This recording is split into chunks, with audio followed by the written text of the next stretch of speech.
L'éveil contemporain, ça sera le nom de mon premier podcast sur YouTube. Je suis hyper content d'être là et de lancer ça.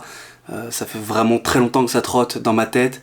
Je trouvais toujours des excuses, des croyances limitantes pour repousser ça. Il faut que j'apprenne à bien monter, il faut que je fasse des trucs à la blockbuster, avec plein de cuts, plein de musique, tout ça. En fait, j'ai décidé de prendre le contre-pied et de rien faire de tout ça, de faire des vidéos simples, avec très peu de montage, le temps que je monte en compétence sur ces sujets-là. Et derrière ça, il y a quand même une réflexion qui est de dire que je veux faire du contenu qui réhabitue les cerveaux à utiliser correctement le réseau de dopamine, notre circuit de dopamine, qui a été totalement flingué par les réseaux sociaux. Je pense qu'on est beaucoup à en avoir conscience dans notre génération. Donc dans ce podcast, tu vas avoir 10 ans condensés d'amélioration de soi et de business.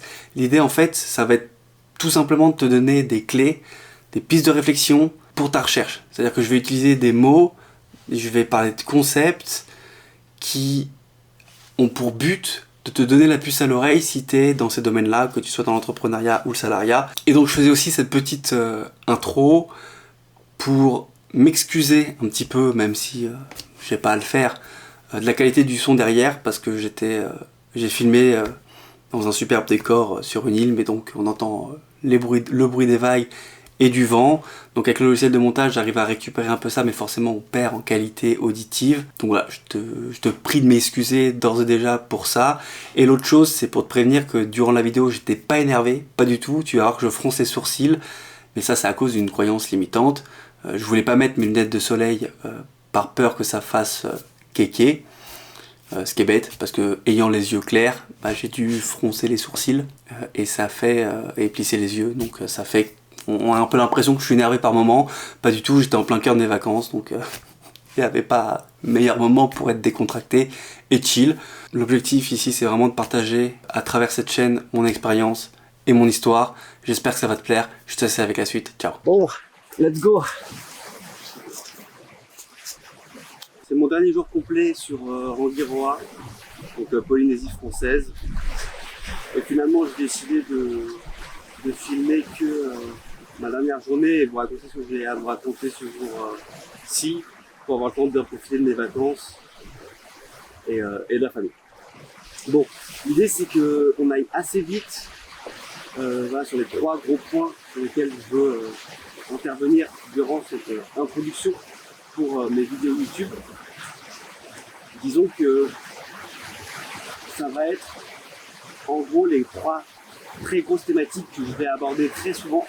Alors ces thématiques-là, il y en a d'autres qui vont en découler. On va parler pas mal d'amélioration de soi, de business, d'objectifs. Et donc forcément, à travers ces différentes thématiques, il y a énormément de sous-thématiques qui sont en lien avec les grandes catégories, l'argent, les relations, la santé. Donc je me suis pris des notes quand même.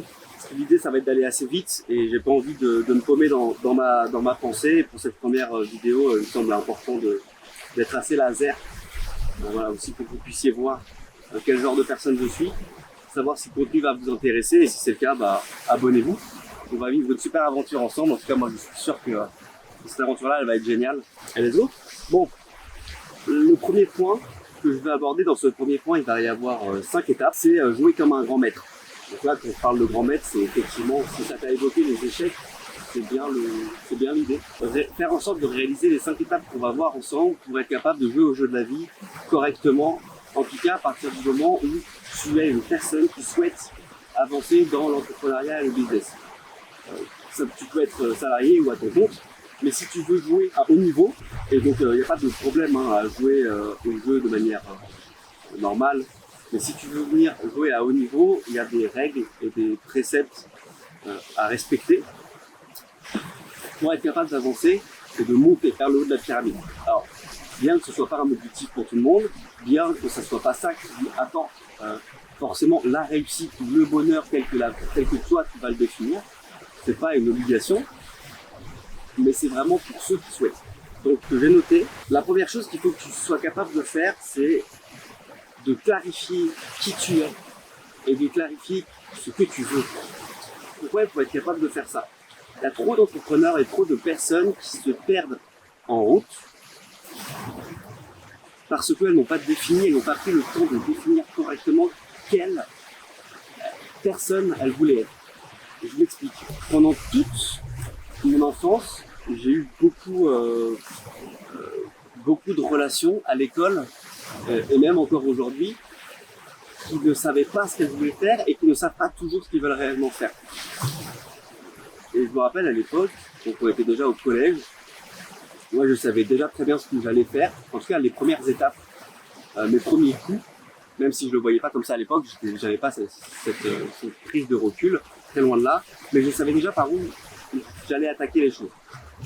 Et je savais que je voulais commencer par l'informatique, parce que c'est quelque chose qui me bottait et j'avais pris le temps de réfléchir ce par quoi j'étais censé commencer pour aller vers mon plan final. Et j'ai eu la chance très jeune d'avoir les idées assez claires là-dessus. Et je me rappelle très bien qu'à l'époque, mes amis, femmes comme hommes, ne savaient pas vers où ils voulaient tendre. Aujourd'hui, il y en a encore qui sont dans ce cas-là. Beaucoup ont quand même trouvé des passions, des choses qu'ils aimaient faire. Mais voilà, tout ça pour dire qu'ils ont perdu quand même vachement de temps parce qu'ils n'avaient pas pris le temps de savoir qui ils voulaient être et ce qu'ils voulaient. Alors c'est simple à dire comme ça, c'est pas simple à faire. Moi j'ai eu la chance d'être dans un cadre où mes parents m'ont toujours beaucoup questionné. Même si mes parents n'étaient pas entrepreneurs, ils ont toujours eu le réflexe de me questionner et ils ont toujours fait en sorte de ne pas venir me brider. Ils m'ont laissé faire mes expériences. Et je pense que c'est grâce à ce genre de comportement qu'un enfant ou qu'un être humain s'émancipe et s'oriente du coup plus facilement vers des sujets business et une envie d'indépendance totale.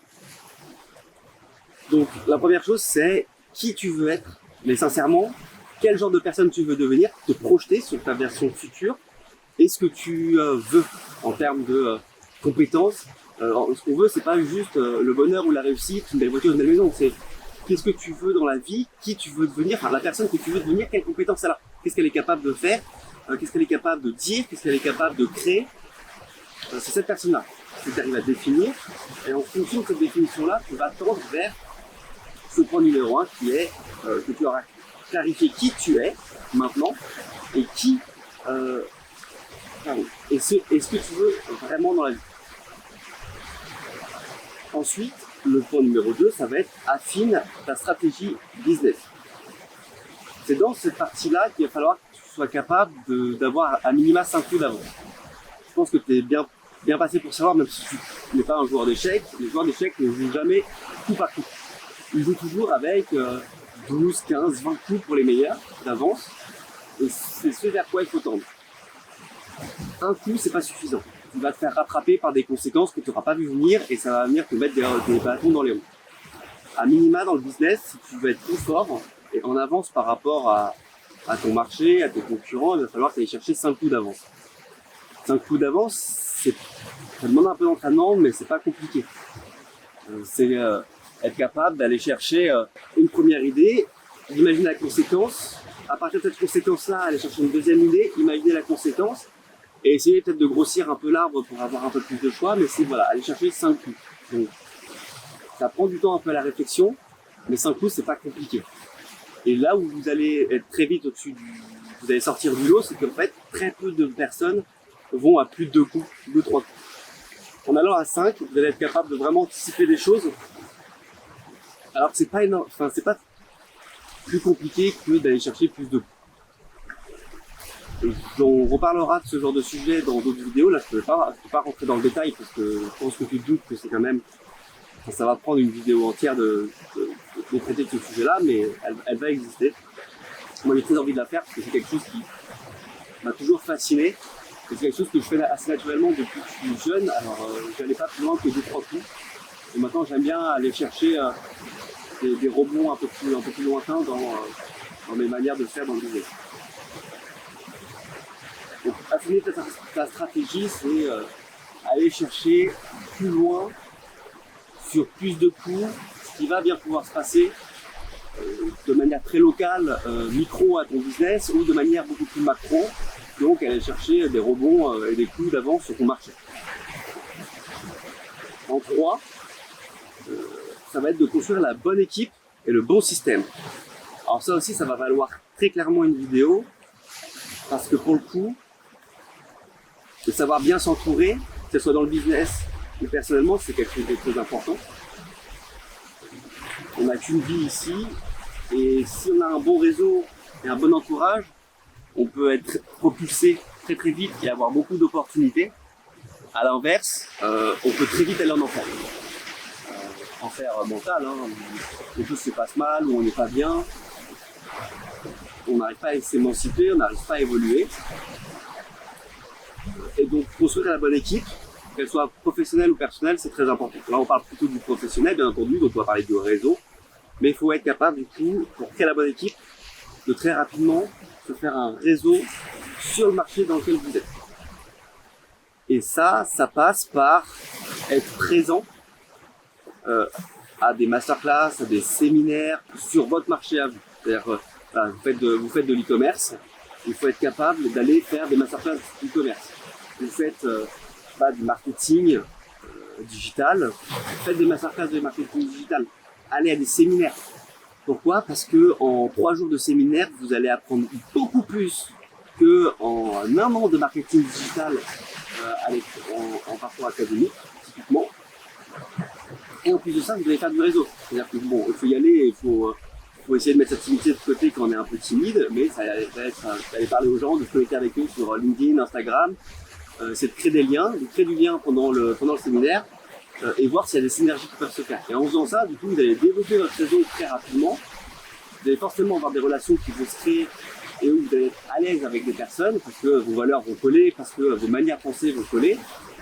Et donc, vous allez vous créer des portes d'entrée, des opportunités sur ce marché-là. Il faut savoir que la chance, et j'adore ce principe-là,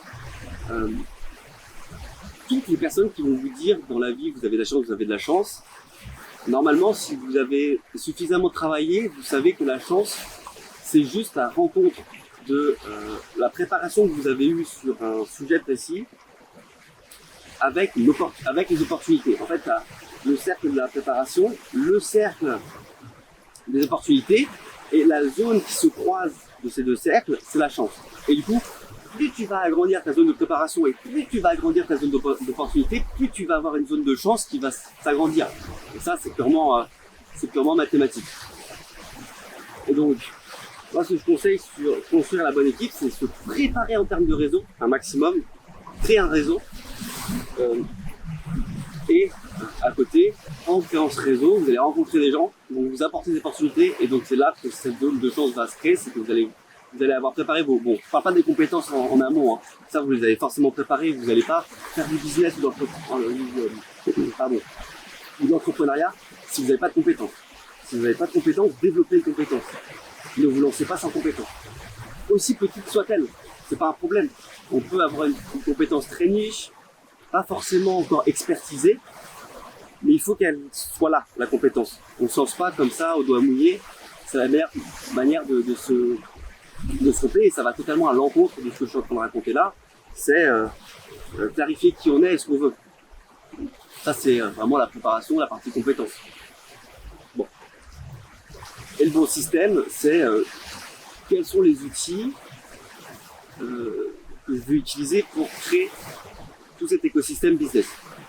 Et là, on va pas rentrer dans les détails aussi, mais c'est quel statut d'entreprise je vais créer, quels outils aujourd'hui digitaux je vais utiliser pour structurer mes équipes, pour garder l'information, pour faire des bases de connaissances, du partage de connaissances, etc.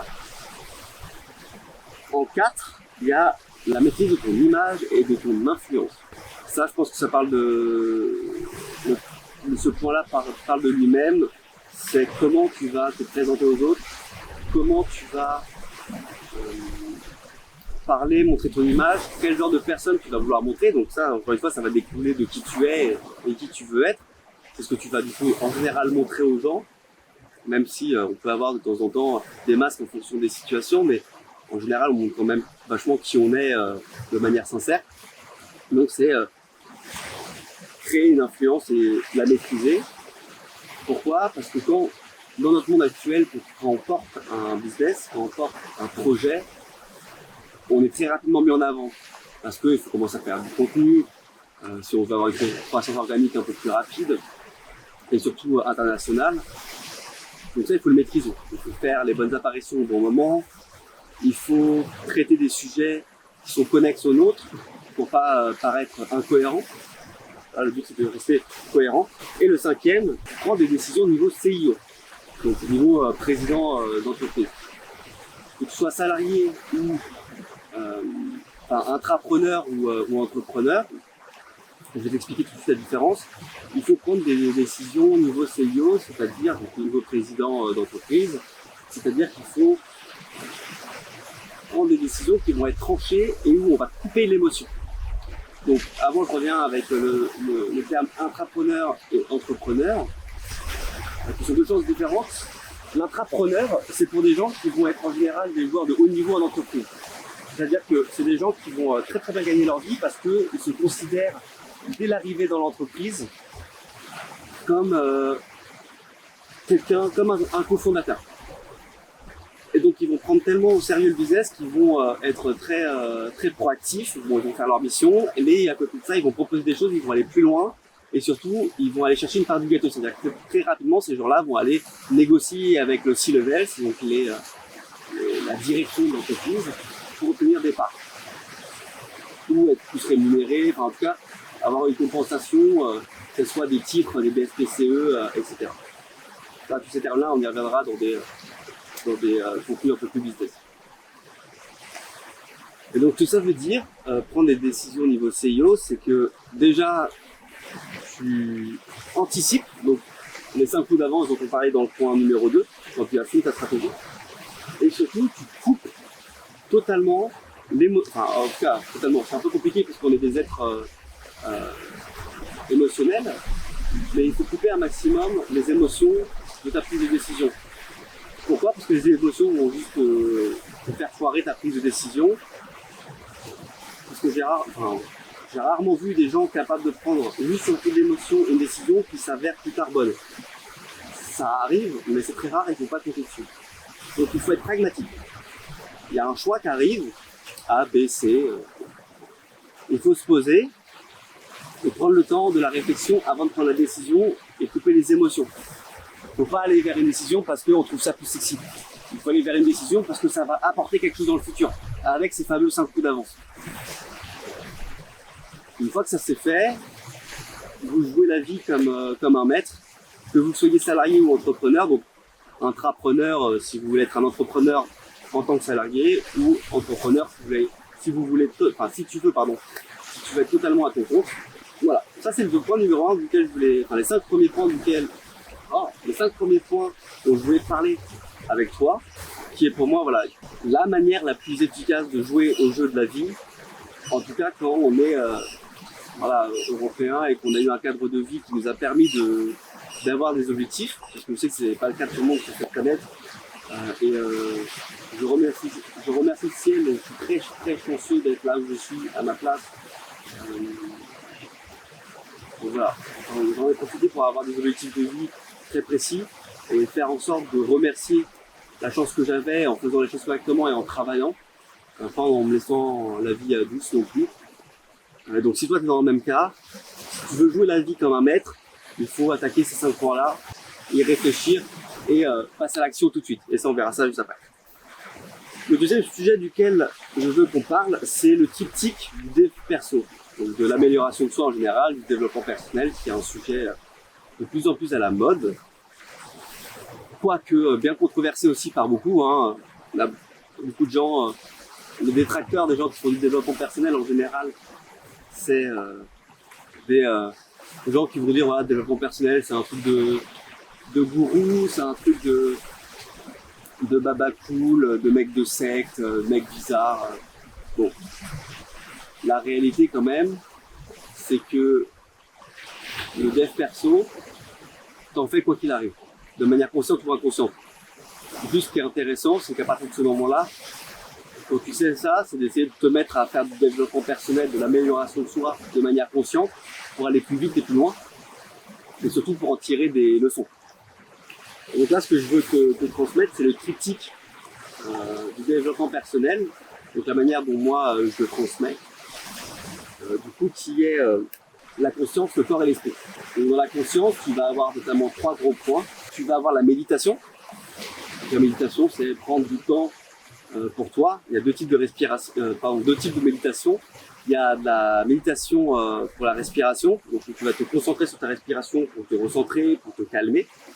Et il va y avoir de la méditation de projection, de visualisation, où tu vas justement dans ces sessions-là penser à tes 5 coups d'avance, donc à ces coups ou à 6 ou à 7.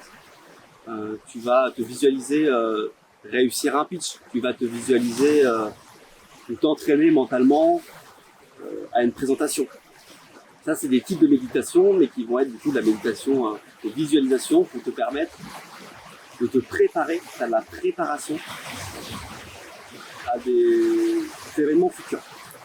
Ou, à l'inverse, que moi j'aime beaucoup faire tous les soirs avant de m'endormir, c'est de faire de la méditation dans le passé, c'est-à-dire revoir ma journée et voir les choses que j'ai bien faites, que j'ai mal faites, et essayer de les trier dans ma tête pour tout de suite en dégager des leçons. Ensuite, il y a la pleine conscience, donc ça c'est de manière continue. Être dans le moment présent, un maximum. Alors là, je ne vais pas donner d'exemple, parce que moi ça a été très compliqué très longtemps d'être dans le moment présent, notamment par rapport à anticiper les choses, dans le business et autres. Mais ce qu'il faut être capable de faire, et tous les points que j'évoque depuis tout à l'heure, c'est pas réussir du premier coup, hein. Ça prend du temps, c'est pas évident, mais il faut s'entraîner. Et donc la pleine conscience, c'est quand vous faites quelque chose, vous le faites pleinement. Vous êtes sur une tâche pour un projet, vous le faites à fond. Vous essayez de mettre des principes de deep work en place pour pouvoir vous concentrer à fond là-dessus. Donc virer le téléphone, virer tout ça, pareil quand vous êtes avec de la famille, mettre le téléphone en mode avion, être dans le moment présent avec votre famille et pas être en train de scroller sur TikTok ou être en train de faire une partie d'un jeu random. Et la prière. La prière, donc la loi de l'attraction. J'utilise le mot prière parce qu'il évoque quelque chose chez tout le monde. Et cette prière-là évoque différentes actions en fonction de l'environnement dans lequel tu es. Mais là, je parle pas forcément de prière religieuse. Je parle vraiment en tant qu'être humain, quand on reprend sur la première partie de la vidéo, clarifie qui tu es et ce que tu veux, bah, ça va être prier pour ça. Prier, mais pas souhaiter. Quand je parle de prière, c'est vraiment demander quelque chose à l'univers, de manière générale. Donc c'est je veux devenir un tel, je suis déjà un tel, et c'est des affirmations tout de suite. C'est pas je souhaite devenir ou je souhaite avoir. Ça, c'est des prières qui ne fonctionnent pas. Et souvent, les gens, en tout cas les personnes que je rencontre, quand on parle de prière, en tout cas voilà, dans ce contexte-là, d'amélioration de soi, ne savent pas comment s'y prendre. Les gens ne savent pas prier correctement. Une prière, ça ne se souhaite pas. Ça se demande sincèrement, avec le cœur, mais ça se demande. C'est tu veux avoir quelque chose. C'est pas je souhaiterais avoir quelque chose. Tu veux. Et tu le demandes, tu pries pour ça. Et donc normalement, ce que ça fait, c'est que ça déclenche chimiquement dans le cerveau tout un tas de réseaux de neurones qui vont du coup commencer, ce qu'on appelle aussi des neurones miroirs, qui vont commencer à aller chercher des situations, des cas où ça va pouvoir apporter ce genre de comportement chez toi, ou ce genre d'événement. Donc c'est pour ça que la prière, il faut vraiment la demander, c'est que ça va activer chimiquement des choses dans le cerveau. Bon, ça c'est pour la partie conscience. Pour la partie corps, on va avoir deux grandes parties qui va être la gestion de son énergie et la gestion de son physique. Donc on va dire plutôt la gestion de son mental, et la gestion de son physique. D'un côté, on va avoir une nourriture saine, s'alimenter correctement et avoir un bon niveau d'énergie. Donc pour avoir un bon niveau d'énergie, il faut faire de l'exercice et avoir un sommeil correct. Donc là, je t'apprends rien. Il y aura aussi une vidéo totalement dédiée au sommeil parce qu'il y a quand même pas mal de choses à savoir, mais en gros, pour avoir une bonne qualité de sommeil, c'est se régler sur un coucher quasiment à la même heure tous les soirs, un lever quasiment à la même heure, couplé à une nourriture saine, et un coucher surtout avant minuit. On sait maintenant depuis un moment, il y a des papiers là-dessus, il faudra que je te retrouve, des papiers qui montrent que se coucher avant minuit, c'est-à-dire qu'en général il fait déjà nuit et les endorphines se sont créées, on a un meilleur sommeil que passer minuit, parce que passer minuit, en général, on a recréé, si on a fait d'activité, on a recréé des molécules, des choses qui font que le sommeil va être moins profond, en tout cas les périodes de sommeil profond, paradoxal, le sommeil paradoxal va être moins qualitatif, moins long, sur les périodes de 90 minutes, que le sommeil, c'est des périodes, en général, de 90 minutes. Je sais que ça change en fonction des recherches, tout le monde n'est pas hyper d'accord sur ces fameux cycles de sommeil. Bon. Moi, ce que j'ai retenu depuis des années maintenant, et à chaque fois que j'ai fait mes petites recherches là-dessus pour m'updater, c'est 90 minutes en général, un cycle. Et de l'autre côté, on va avoir du coup travailler le physique, donc travailler la force, l'endurance, la vitesse et la souplesse. En général, ce qu'on fait, c'est que la force, on va la travailler avec de la musculation. L'endurance et la vitesse, on va pouvoir la travailler avec de la course ou du vélo. Et la souplesse, on va pouvoir travailler ça avec de la gym ou du yoga. Et pour finir, on va avoir la partie esprit, qui est pour moi la plus importante. Mais bon, encore une fois, sur les deux autres parties, on n'est pas complet sur son développement personnel, sur son amélioration de soi. C'est se nourrir de théorie et faire de la pratique. Là, je portais ton attention sur une chose en particulier, c'est que très tôt, le plus tôt possible, il faut être basé pratique, action. Parce que voilà, nourrir de théorie, c'est très bien. Donc on parle de livres, de podcasts, de vidéos. Surtout qu'aujourd'hui, voilà, en termes de podcasts, de vidéos, on a quand même beaucoup de contenu gratuit de qualité. Donc on peut très vite se former. Et je pense qu'il faut le faire en parallèle un peu tout le temps. C'est pertinent. Surtout si on passe à l'action rapidement. Mais c'est le deuxième point duquel je veux te parler là. C'est que il faut penser pratique et action quasiment tout le temps. Pourquoi ? Parce que l'action, la pratique apporte de la théorie et de l'expérience. Parce que voilà, en faisant sur le terrain, on se rend compte de choses, réelles et on voit en général le gap qu'il y a entre la théorie apprise et le terrain. Et à l'inverse, c'est pas vrai. C'est-à-dire que il y a des gens qui sont extrêmement cultivés, mais vraiment qui ont lu des tonnes de livres, qui sont capables de te parler de sujets de manière hyper précise et profonde, mais qui sont en décalage avec la pratique et qui du coup, quand ces personnes-là parlent à des gens du terrain, ont certes une aura de professeurs finalement, d'experts, de doctorants dans un sujet. Donc un doctorant en général ça pratique quand même. Mais voilà, il va y avoir beaucoup de connaissances, mais il va être en décalage avec le terrain parce qu'une personne, et moi c'est un exemple concret, je l'ai ressenti très tôt parce que j'ai commencé l'alternance à 18 ans. Quand j'avais des professeurs, même en ingé, pour certains qui n'avaient jamais réellement fait d'entreprise, parler de sujets en entreprise, moi ce que je vivais réellement, il y avait déjà un décalage, alors pas un décalage énorme parce que j'étais au début de ma carrière en tant qu'apprenti, mais plus les années passaient, plus je voyais cet écart-là jusqu'au moment où tout ça s'est arrêté, les études et que j'étais plus que dans l'entreprise, mais j'ai vu très rapidement les écarts se faire entre des choses qu'on t'apprend qui sont valables que sur papier, mais pas du tout sur le terrain. Alors qui certes, la théorie sur papier t'aide quand même à avoir des outils et des notions pour préparer ce que tu vas rencontrer sur le terrain, mais il y a énormément de connaissances que j'ai apprises de manière théorique qui, une fois sur le terrain, sont plus valables du tout, ou totalement dépassées. Et donc il y a vraiment ce décalage, en tout cas en France, sur ce pôle-là qu'est l'esprit, où moi je me regarde tout le temps quand je parle de ce sujet-là, tout le temps je fais ou à mes mentorés, où vraiment, et je pense que sur toutes les vidéos de développement personnel, d'amélioration de soi que tu as pu voir, en général c'est le mot d'ordre, c'est action, action, action.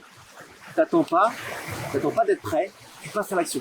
Tu vas te tromper, tu vas te casser les dents, ok, mais passe à l'action, c'est pas grave, parce que l'action, elle, va te permettre de te régler très rapidement sur ce que tu as appris, et va te permettre d'avancer en sachant que ce que toi tu vis sur le terrain, ça ne peut être que vrai, en tout cas pour ta version et toi ton chemin, puisque c'est des choses que tu as vécues.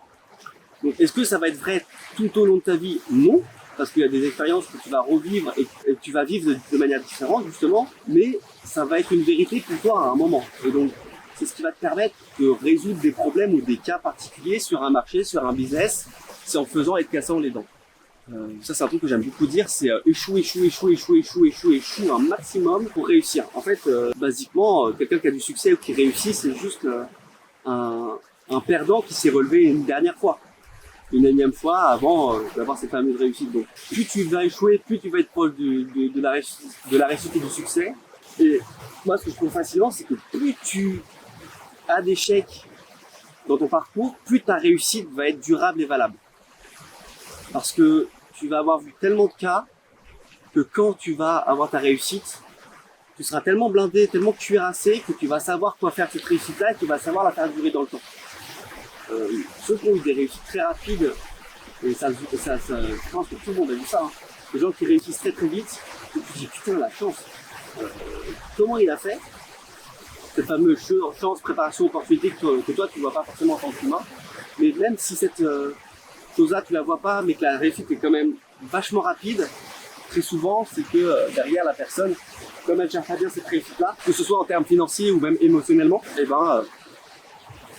on n'entend plus parler de cette personne-là assez rapidement. Des gens qui ont gagné énormément d'argent sur les marchés, ou par exemple au loto, et puis quelques années plus tard à peine, ces personnes-là se retrouvent pauvres parce qu'elles ont eu beaucoup de chance, et comme ça a été vraiment beaucoup, eux ils ont eu beaucoup de chance sur, on va dire, cette petite préparation et cette petite opportunité, que quand les choses reviennent à la normale, ils se retrouvent un peu sans compétence, entre guillemets, et ils n'arrivent pas à recréer cette chance qui est, encore une fois, la zone qui se croise de la préparation et des opportunités.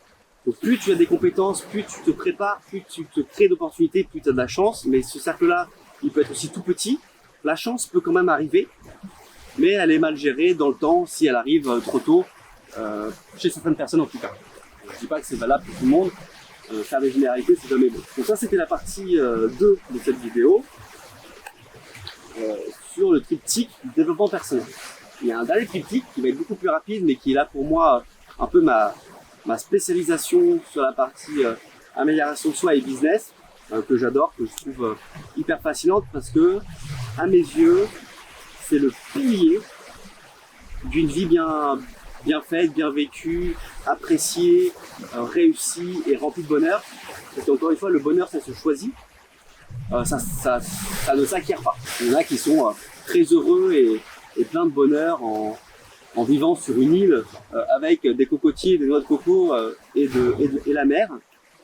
Et il y en a d'autres qui sont heureux ou qui ont du bonheur que en réussissant dans le travail, sans parler de partie financière, hein, juste réussir. Et il y en a qui ont besoin de tout ça à la fois. La définition de la réussite et du bonheur est très particulière à chacun, mais par contre elle se décide et elle se prépare. Jamais personne n'a eu beaucoup de succès et beaucoup de bonheur en claquant des doigts et en ne faisant aucun effort. Ça n'existe pas. Ça c'est un mythe. Personne ne naît heureux. Personne devient heureux comme ça en se réveillant un matin. C'est dans la tête et seulement dans la tête. Donc ce triptyque-là, il est très basique. On va avoir le mindset, les valeurs et les objectifs. Le mindset, c'est vraiment la base de ce triptyque-là, donc la base de ce triangle.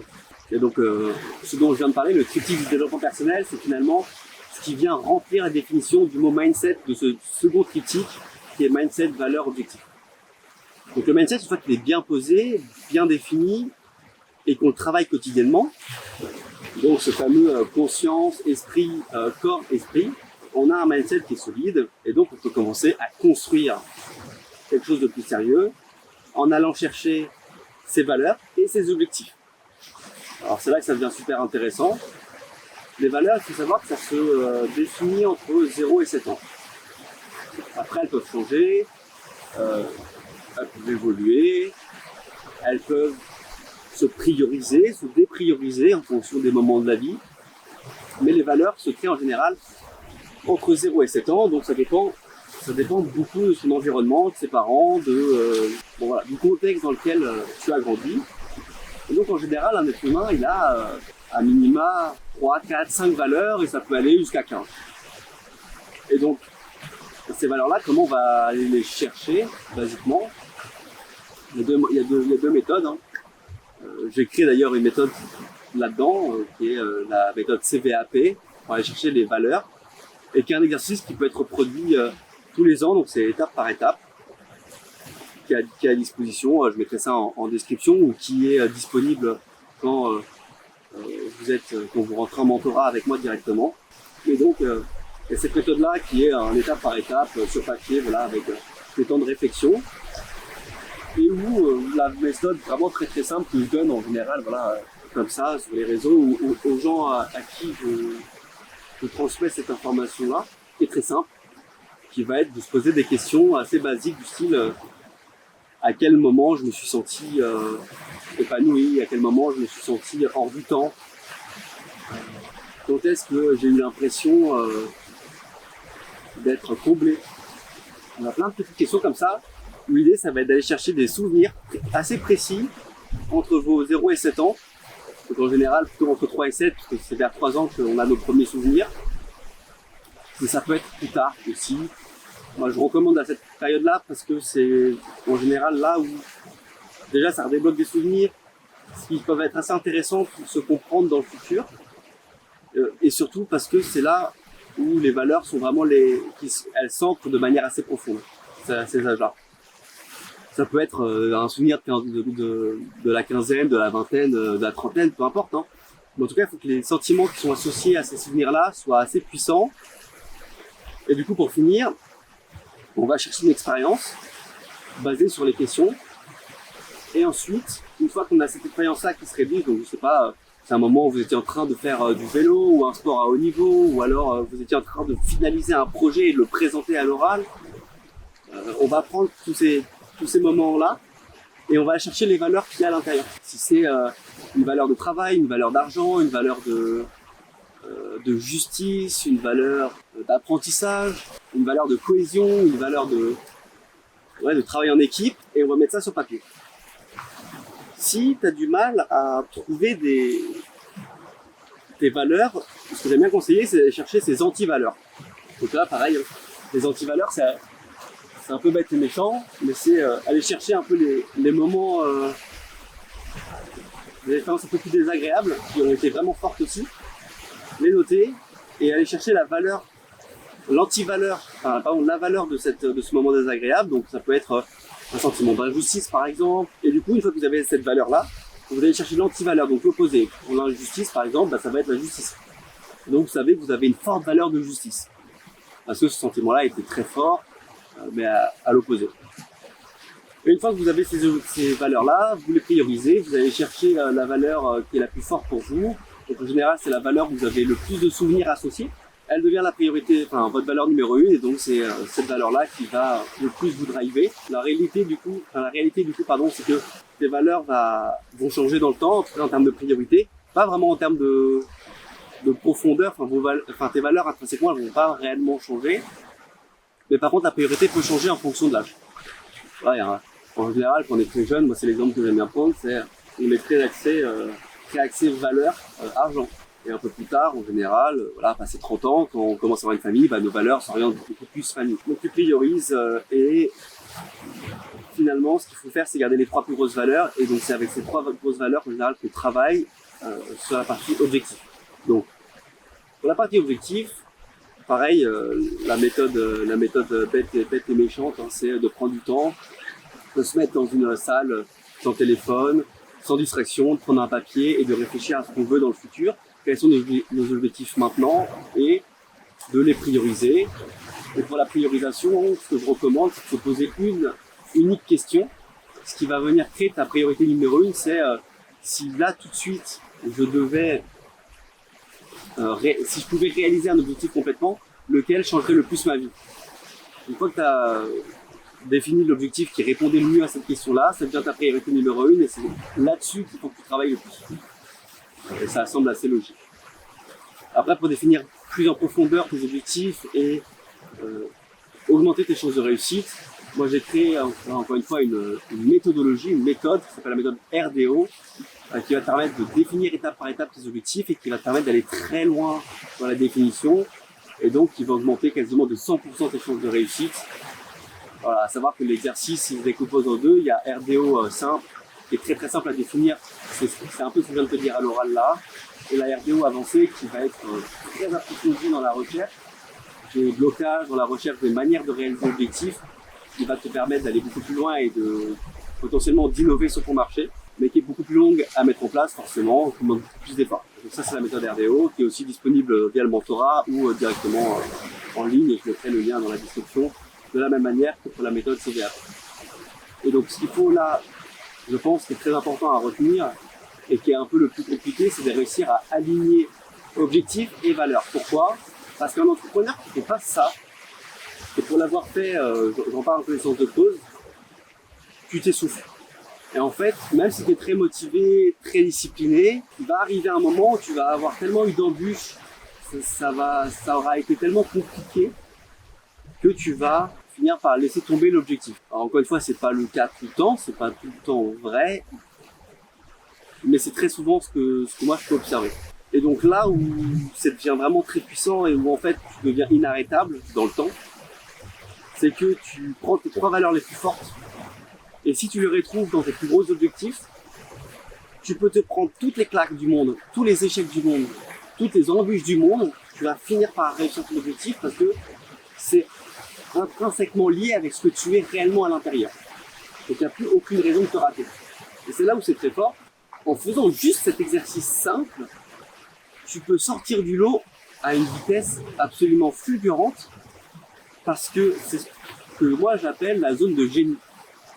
La zone de génie, c'est un peu un mélange entre les compétences actuelles que tu as ou que tu veux développer, les valeurs que tu as correctement définies, donc tes valeurs à toi, qui tu es.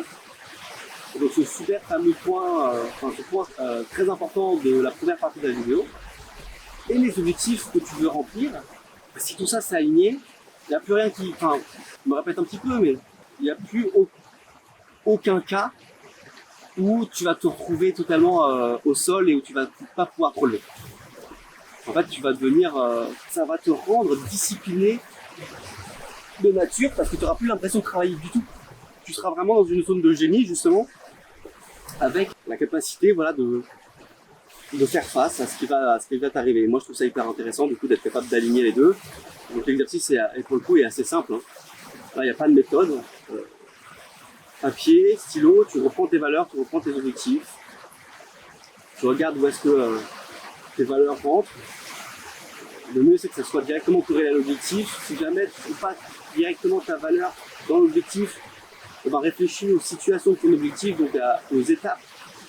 Faut que tu rentres un peu plus dans ton arbre et que tu ailles chercher le plan de ton objectif.